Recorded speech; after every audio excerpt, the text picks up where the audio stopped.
से एक बड़ी खबर मिल रही, जहां कल्याणपुर स्थित एसबीआई की निर्माणाधीन बिल्डिंग में काम के दौरान बड़ा हादसा हो गया। निर्माण कार्य के दौरान अचानक मिट्टी धंसने से दो मजदूर उसके नीचे दब गए। घटना के बाद मौके पर अफरा तफरी मच गई। घटनास्थल पर मौजूद अन्य मजदूरों ने तत्काल राहत कार्य शुरू कर दोनों मजदूरों को सुरक्षित बाहर निकाला और इलाज के लिए अस्पताल में भर्ती कराया है। घटना की सूचना मिलते ही पुलिस और प्रशासन की टीम मौके पर पहुंची और मामले की जांच शुरू कर दी है। तो बड़ी खबर देवघर से, जहां कल्याणपुर स्थित एसबीआई की निर्माणाधीन बिल्डिंग में काम के दौरान यह बड़ा हादसा हुआ है। निर्माण कार्य के दौरान अचानक से मिट्टी धंसने से दो मजदूर उसके नीचे दब गए। घटना के बाद मौके पर अफरा तफरी मच गई। घटनास्थल पर अन्य मजदूरों ने तत्काल राहत कार्य शुरू कर दोनों को सुरक्षित बाहर निकाला और इलाज के लिए अस्पताल भेजा है। घटना की सूचना मिलते ही पुलिस और प्रशासन की टीम भी मौके पर पहुंची और मामले की जांच शुरू कर दी गई है। आवाज सुना, हम देखा तो दबल था, तब उसको कोदार से सफा हमें ये ठीक हो गए देखे हम लोग आदमी निकाला गया देख रहे। अरे वो निकाला होगा पहले, हम तो ऊपर में काम कर रहे थे, ऊपर से हम दौड़ल किया नीचे कोदार उधर लेकर तो सफा किया तो निकाले तो लेट गया डॉक्टर के पास। তাইলে কি হলে ওখানে কত লোক ছিল? দুজনা ছিল। দুজনা? হ্যাঁ দুজনা ছিল। তাইলে কি হলে ওখানে? ওখানে মাটি ধসে পড়ে গেছে, জায়গা পড়ে গেছে আর আমরা দিকে ছিলাম, ওই দিকে ছুটে এসেছি বার করতে আরম্ভ করে দিই। कौन वो लोग अफवाह क्यों फैला रहा है? कितने पे लेबर थे वहाँ? कितना लेबर था? चार। हाँ? चारों यही है। चारों यही है, खाली हल्के फुल्का चोट लगा। हाँ बिल्कुल, के शशि के पास भेजे हैं। खून का एक कतरा नहीं बहा है, उनका पैर दब गया था मिट्टी में, मिट्टी को हटाया है, आदमी गया है। और पलामू से बड़ी खबर मिल रही है, सिक्योरिटी गार्ड की गोली मारकर हत्या कर दी गई है। बदमाशों ने गोली मारकर हत्या की है। जेएमपी कॉम्प्लेक्स के गार्ड की हत्या की गई है। गार्ड विनोद पांडे की हत्या कर दी गई। पुलिस मामले की जांच में जुटी है। 15 जुलाई को बर्थडे पार्टी में विवाद हुआ था।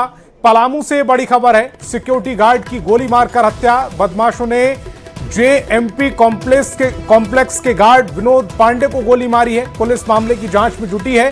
15 जुलाई को बर्थडे पार्टी के दौरान इस गोलीकांड को अंजाम दिया गया था।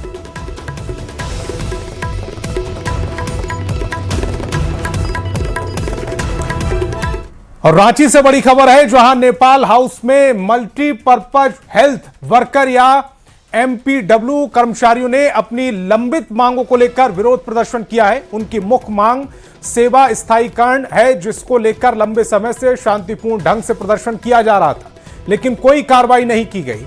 एमपीडब्ल्यू कर्मी पिछले 18 साल से जन स्वास्थ्य सेवाओं और राष्ट्रीय कार्यक्रमों में महत्वपूर्ण भूमिका निभा रहे हैं, लेकिन उनकी सेवाएं स्थायी नहीं की जा रही हैं, जिनको लेकर उन्होंने नेपाल हाउस का रुख किया। साथ ही प्रदर्शनकारियों का कहना है, अगर सरकार ने सकारात्मक कदम नहीं उठाया तो कर्मचारी आगामी श्रावणी मेला 2026 में प्रतिनियुक्ति का सामूहिक बहिष्कार कर सकते हैं।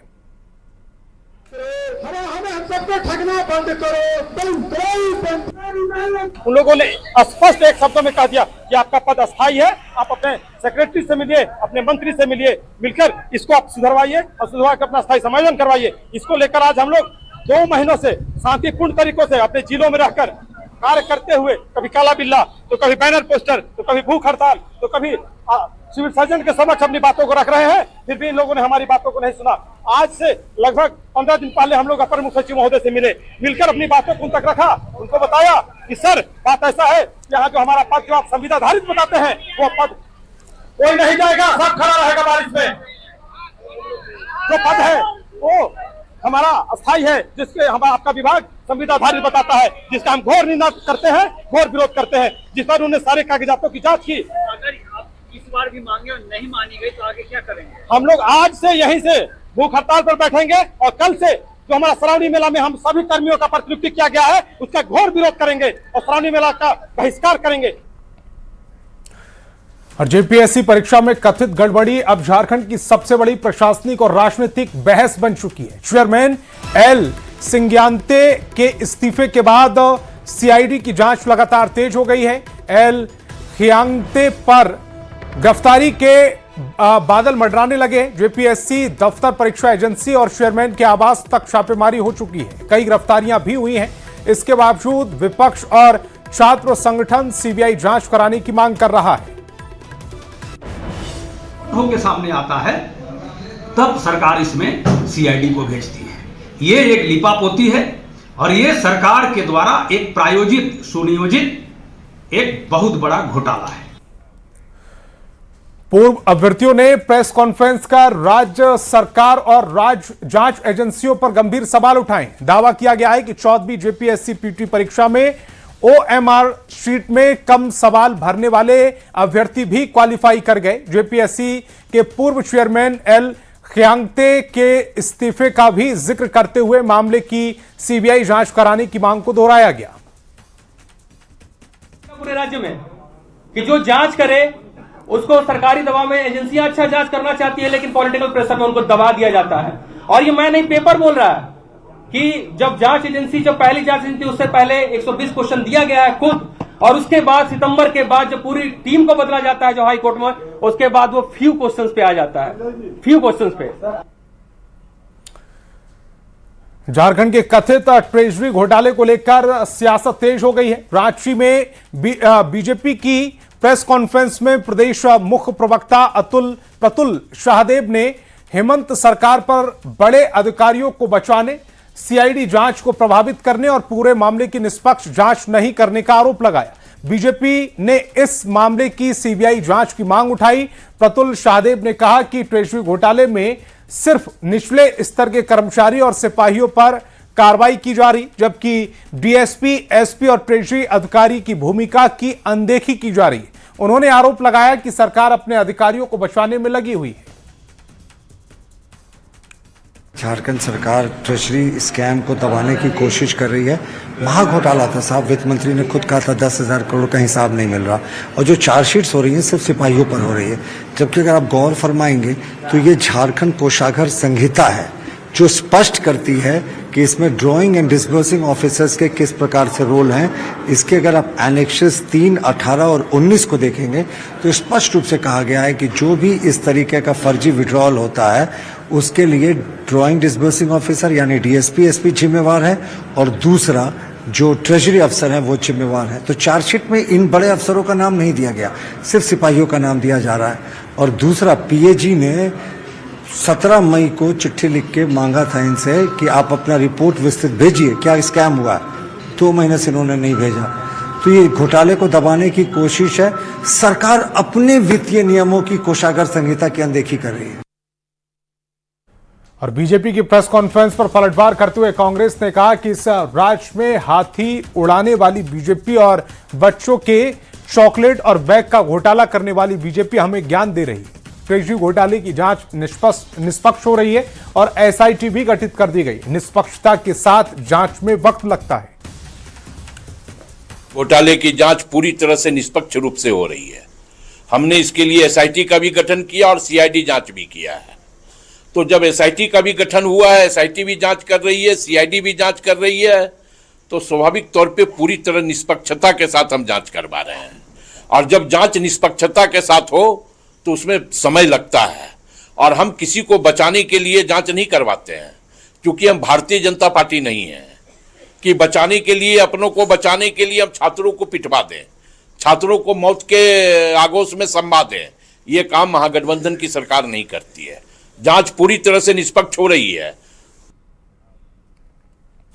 जामताड़ा सदर अस्पताल की स्वास्थ्य सेवाओं को लेकर उठ रहे सवालों के बीच जिला प्रशासन अब सख्त एक्शन मोड में नजर आ रहा है। मरीजों की शिकायतों और लगातार मिल रही अनियमितताओं के मद्देनजर उपायुक्त आलोक कुमार ने दिन और रात में अस्पताल का औचक निरीक्षण करने का आदेश दिया। इसके लिए प्रशिक्षु उप समाहर्ताओं की विशेष ड्यूटी लगाई गई है, जो डॉक्टरों की उपस्थिति, दवाओं की उपलब्धता, इलाज की व्यवस्था और अनावश्यक रेफरल की निगरानी करेंगे। लेकिन प्रशासन के इस फैसले पर सियासत भी शुरू हो गई है। बीजेपी ने इसे 31 जुलाई के प्रस्तावित समरणालय घेराव से पहले की गई लीपापोती बताया है। डींगे तो बहुत हाँकते हैं, लेकिन क्या इस एहतियाती उपायुक्त जी के कदम से आपको ये महसूस नहीं होता है कि बहुत सारी कमियां हैं? आप किसी के ऊपर लांछन लगाने के पहले स्वास्थ्य विभाग को सुधारिए, क्योंकि आपको जनता ने ये मैंडेट दिया है, जिम्मेवारी दिया है। अन्यथा विरोधी दल होने के नाते भारतीय जनता पार्टी चुपचाप बैठने वाली नहीं है। आपके हर कमजोरियों को हम लोग गाहे बगाहे और हर चलते हुए हर रास्ते के हर मोड़ में इस बात को हम लोग उठाएंगे। रांची में आयोजित उपायुक्त के जनता दरबार में एक बार फिर आम लोगों की समस्याओं को प्राथमिकता के साथ सुना गया। जमीन विवाद, अबुआ आवास योजना, सामाजिक सुरक्षा और अन्य जनहित से जुड़े कई मामलों पर फरियादी उपायुक्त के समक्ष पहुंचे। कई शिकायतों का मौका ही समाधान किया गया, जबकि अन्य मामलों में संबंधित अधिकारियों को तत्काल कार्रवाई के निर्देश दिए गए। जनता दरबार का सबसे संवेदनशील मामला एक मानसिक रूप से कमजोर बच्चे के स्कूल में नामांकन और उसके अनुरूप शैक्षणिक व्यवस्था से जुड़ा है। उपायुक्त ने मामले की गंभीरता को देखते हुए जिला कल्याण पदाधिकारी और जिला शिक्षा पदाधिकारी को तुरंत तलब कर आवश्यक कार्रवाई के निर्देश दिए। सभी लोग एसआईआर कार्य में व्यस्त होने के कारण कुछ कठिनाई आ रही, लेकिन फिर भी जो है हम लोग ग्रामीण और शहरी इलाके में जितने भी समस्याएं आ रही उनको निष्पादन करने के लिए सभी को निर्देश दे रहे हैं और उसका मॉनिटरिंग भी कर रहे हैं। सिमडेगा से एक अच्छी खबर सामने आई। एसआईआर अभियान का कार्य जिले में 100% पूरा कर लिया गया। इस उपलब्धि पर उपायुक्त सह जिला निर्वाचन पदाधिकारी कंचन सिंह ने पूरी टीम और जिले वासियों को बधाई देते हुए इसे सामूहिक प्रयास की बड़ी सफलता बताया।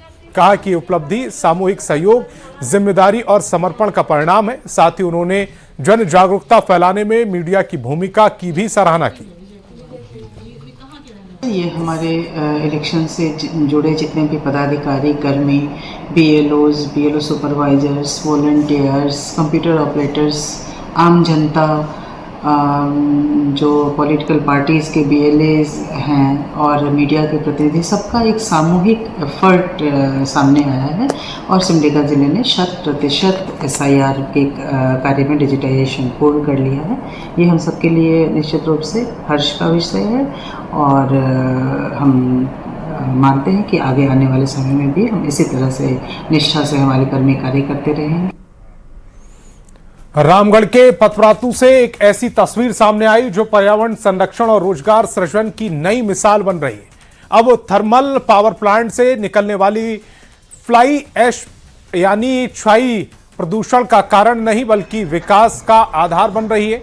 PVUNL में H2 प्लेट पहल के तहत इसी छाई से ईंट, पेवर ब्लॉक, मूर्तियां, गमले और सजावटी सामान तैयार किए जा रहे हैं। इतना ही नहीं, महिलाओं को प्रशिक्षण देकर उन्हें आत्मनिर्भर भी बनाया जा रहा है और सड़क निर्माण में भी प्लाई ऐश का उपयोग हो रहा है। मौके से अधिक जानकारी दे रहे हमारे संवाददाता जावेद। वुमेन जो आम फैमिली से हैं उनको हमने अपने प्रीमिसेस में 15 दिन का एक ट्रेनिंग प्रोग्राम किया, जो कि ऐश के सिंपल प्रोडक्ट से छोटे छोटे कुछ केमिकल सस्ते मिला के एक सुंदर प्रोडक्ट्स जो डेकोरेटिव प्रोडक्ट्स हो या आज की डेट में कंपनी गिफ्ट देती है या घर में डेकोरेटिव होते हैं, उस सब को उनको ट्रेनिंग देके आगे उनको एम्प्लॉयमेंट का जरिया मिले।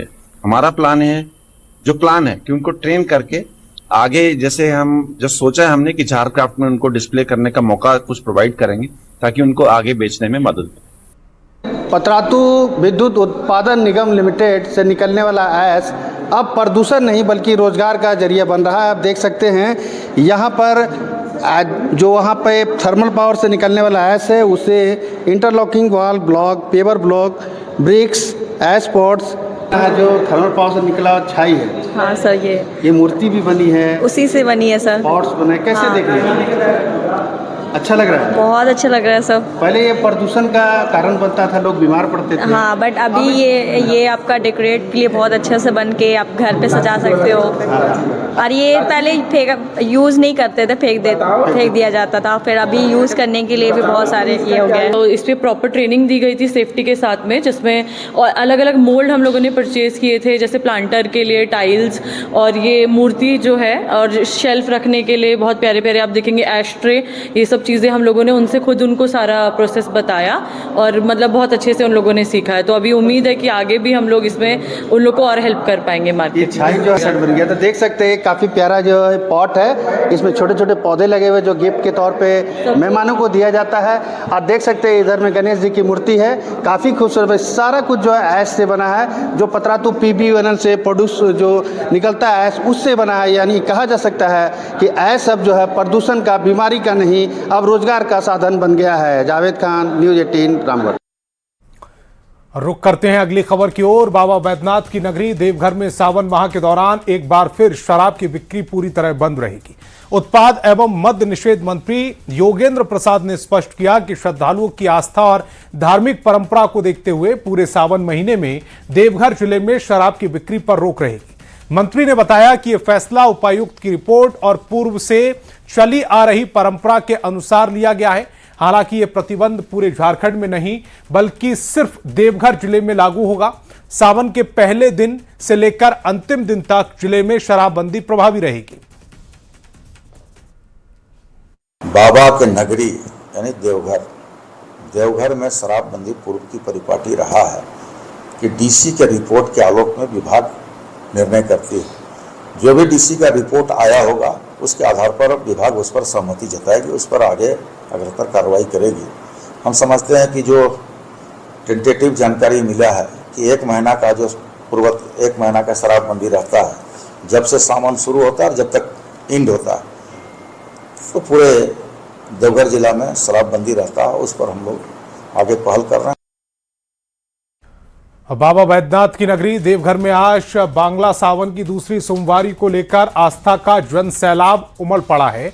बिहार, बंगाल, असम, नेपाल के कांवड़ियां बांग्ला सावन में बाबा धाम पहुंच रहे हैं और बाबा पर जल अर्पण करते हैं। आज सोमवार होने के कारण लाखों की संख्या में कांवड़िया बाबा धाम पहुंचकर बाबा का जलार्पण कर रहे हैं। बाबा बैद्यनाथ मंदिर के पुरोहित ने बताया कि आज का दिन बेहद खास है क्योंकि आज प्रातः काल त्रयोदशी भी है और इसके अलावा आज सोमवार भी है। इसके कारण आज आस्था का जन सैलाब बाबा नगरी में उमड़ा है। आज बंगला सावन की दूसरी सोमवारी है, ऐसे में देवाधिदेव महादेव की नगरी में आस्था का जनसैलाब उमड़ पड़ा है। आप मेरे पीछे देख सकते हैं कि श्रद्धालुओं की जो है वो भारी भीड़ जो है देवनगरी में उमड़ पड़ी है और लगातार जो है वो श्रद्धालु बाबा धाम पहुंचकर जलार्पण कर रहे हैं। 108 किलोमीटर की पांव पैदल यात्रा करके श्रद्धालु बाबा धाम पहुंचते हैं और बाबा पर जलार्पण करते हैं। इसके अलावा एक खास बात यह है कि आज सोमवारी के दिन जो है यहाँ पर बेलपत्र प्रदर्शनी भी लगाई जाती है, जो तीर्थ पुरोहित समाज के लोगों के द्वारा दूर दराज जंगलों से लेकर पहुंचते हैं। तो बेलपत्र प्रदर्शनी का भी आयोजन आज संध्या काल में किया जाएगा। इसके अलावा बंगाल, बिहार के लोग जो हैं वो यहाँ पर ज्यादा बंगला सावन में पहुँचते हैं, नेपाल के लोग पहुँचते हैं और आप देख सकते हैं कि बंगला सावन की दूसरी सोमवारी में किस तरह से आस्था का जो जनसैलाब है वो उमड़ा हुआ है। हालांकि श्रावणी मेले में अभी 3 दिन शेष है, लेकिन बंगला सावन शुरुआत हो चुका है। संक्रांति से संक्रांति तक चलने वाला ये बंगला सावन देवघर में बहुत ही महत्व रखता है। आप इस वक्त की तस्वीरें देखिए कि लगातार जो है वो भीड़ बढ़ रही है। बोल बम के नारों से पूरा मंदिर गुंजायमान है। इसके अलावा केसरिया रंग से पूरा मंदिर परिसर पटा हुआ है। तो कुल मिलाकर हम ये कह सकते हैं कि देवाधिदेव महादेव की नगरी देवघर में आस्था का जनसैलाब उमड़ पड़ा है। मनीष दुबे, न्यूज़ 18 देवघर। और खबर दुमका से, जहां विश्व प्रसिद्ध श्रावणी मेला 2026 शुरू होने से पहले वासुकीनाथ धाम में जिला प्रशासन पूरी तरह एक्शन मोड में है।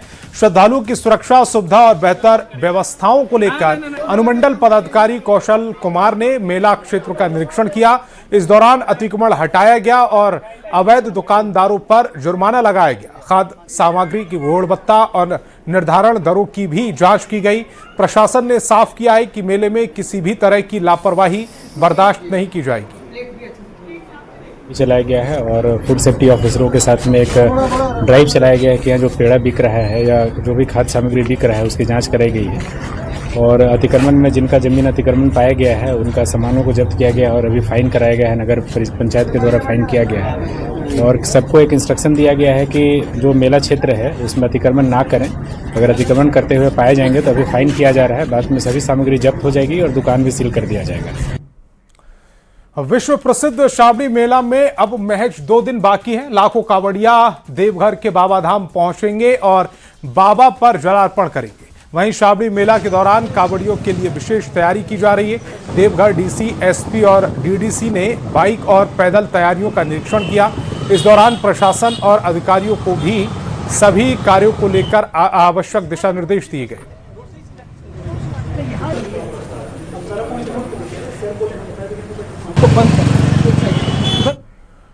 और खबर रांची से, जहां झारखंड के लोक कलाकारों का सोहराय कला अब झारखंड से निकलकर दक्षिण कोरिया के सियोल तक पहुंच गया है। झारखंड के हजारीबाग के जोराकाट के रहने वाले मानिक चंद महतो के द्वारा बनाई गई सोहराय कला दक्षिण कोरिया के treasure island of colour Indian folk painting from the second wall of the canvas प्रदर्शनी में लगाई गई। इस कला बनने वाले मानिक चंद्र महतो कहते हैं कि आज हमारे लिए खुशी का दिन है कि हमारी कला को सिर्फ भारत ही नहीं बल्कि विदेशों में भी सम्मान मिल रहा है। कलाकार बताते हैं कि उन्होंने इस कला को विरासत में अपनी मां के लिए बनाया। मेरा नाम मानिकचंद महतो, मैं झारखंड हजारीबाग जिले के एक छोटे से गांव जोराकाट का सोहराय कलाकार हूँ। मुझे बताते हुए खुशी हो रही है कि मेरी बनाई गई पेंटिंग दक्षिण कोरिया के एक शो में लगा हुआ है। यह कला हमारी पारंपरिक कला जो सोहराय कला की एक पहचान है, जो आज साउथ कोरिया में लगा हुआ है। यह कला मैं अपना मम्मी से सीखा हूँ। यह मेरा सामान नहीं, मेरी माँ का सामान है और झारखंड की एक लोक कला का पहचान है। रामगढ़ के गोवावन क्षेत्र में हाथियों का आतंक लगातार बढ़ता जा रहा है। 15 से 20 हाथियों के झुंड ने जांगी गांव में घुसकर किसानों की मेहनत पर पानी फेर दिया। हाथियों ने सब्जियों की फसल को पूरी तरह बर्बाद कर दिया। वहीं जानकारी मिलते ही वन विभाग की क्विक रिस्पांस टीम मौके पर पहुंची, लेकिन हाथियों का झुंड जंगल की ओर बढ़ गया। अब किसान मुआवजे की मांग कर रहे हैं, जबकि वन विभाग हाथियों की गतिविधियों पर नजर बनाए हुए कि हम लोग के एरिया में हाथी आ गया। जब सायरन बजा तो हम लोग घर से ऊपर में छत में चल गए थे और उप मुखिया जी को फ़ोन किए तो पूरा लाइनअप किए। सायरन गाड़ी बजाने के कारण एक ही बहुत राहत हुआ कि जांगी में यहाँ ऊपर टाड़ में कुछ हाथियों का झुंड आया हुआ था, जो कि बहुत सारे फसल बर्बाद हुए हैं। मकई है और बैगन है, लौकी है, बंधा गोभी है। तो वहीं आके हम जायज़ा लिए, देखे और वन अधिकारी से बात भी किए और ये जितना भी इसका उचित मुआवजा है वो हम लोग चाहेंगे कि जल्द से जल्द इस सबको उचित मुआवजा मिले। धन्यवाद।